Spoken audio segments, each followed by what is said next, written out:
Welcome to another Spreadsheeters video guide. You can find written instructions for these steps on the Spreadsheeters website. In this video, we'll see how to change the size of cells in Excel. Cells in Excel are, by default, a uniform size. Having typed text into a cell, you may need to change the size of the cell to better display its contents. So there are three ways of doing this. The first is to use the column and the row dividers.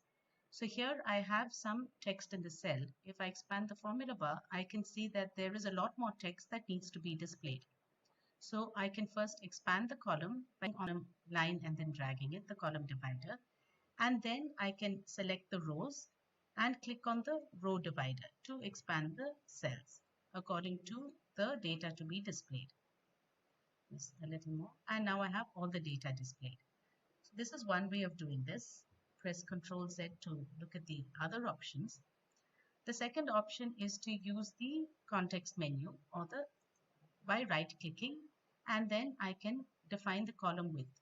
So here I'm going to increase the column width. It's 23.11. I'm going to increase it to 50 and say OK. Now similarly, I want to change the height of the rows. So I will right click and say row height. And here I will specify, say something like 75 and say OK. So the size of the cells is changed and all the data is accommodated. I'll just press Ctrl Z again to look at the final option. Now the final option is to use the auto fit tool of Excel. So I have a tool that will auto fit a column and a row. But to auto fit the column, I first need to increase its width. Then I select it and on the home menu go to format and say auto fit column width. So then that adjusts the column according to the length of the data in it.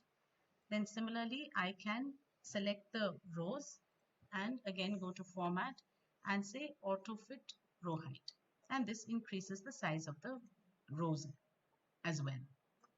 So in this way I can change the size of cells.